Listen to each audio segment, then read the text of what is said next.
അനന്തുകൃഷ്ണന്റെ offer തട്ടിപ്പിൽ കൊല്ലത്തും police അന്വേഷണം ആരംഭിച്ചു.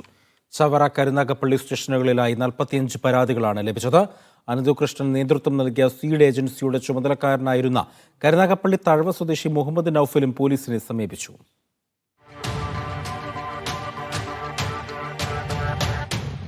ഓഫർ തട്ടിപ്പുകാരൻ അനന്തുകൃഷ്ണന്റെ കെണിയിൽ വീണ നിരവധി പേർ കൊല്ലത്തുണ്ട്.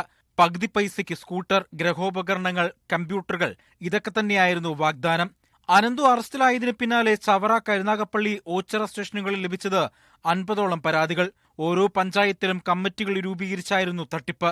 അനന്തു കുടുങ്ങിയതോടെ സീഡ് ഏജൻസി കോർഡിനേറ്റർമാർ എന്തു ചെയ്യണമെന്നറിയാത്ത അവസ്ഥയിലാണ്. ഏകദേശം 85 ലക്ഷത്തോളം രൂപയാണ് അനന്തുകൃഷ്ണന്റെ അക്കൗണ്ടിലേക്ക് നമ്മൾ ട്രാൻസ്ഫർ ചെയ്തിട്ടുള്ളത്, ഓരോരുത്തരും അയച്ചിട്ടുള്ളത്. മുമ്പ് നടത്തിയ മുഴുവൻ പ്രോജക്റ്റുകളും തന്നതിൻ്റെ വിശ്വാസ്യതയിലാണ് ഇത്രയും ആളുകൾ ഈ പരിപാടിയിലേക്ക് പൈസ അടച്ചത്. കൂടാതെ ഗ്രോസറി കിറ്റിന് വേണ്ടി 3000 രൂപ വീതം അടച്ച 31 പേരുണ്ട്.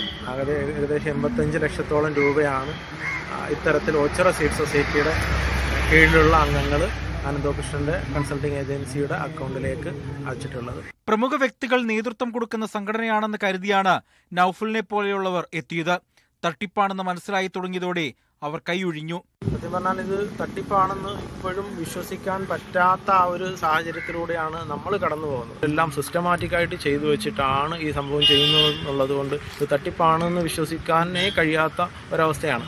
പരാതിക്കാരുടെ മൊഴി രേഖപ്പെടുത്തിയ ശേഷം കേസെടുക്കാനാണ് തീരുമാനം. തട്ടിപ്പിനിരയായ കൂടുതൽ പേർ പോലീസിനെ ഇതിനോടകം തന്നെ ബന്ധപ്പെട്ടിട്ടുണ്ട്. മീഡിയ 1 കൊല്ലം.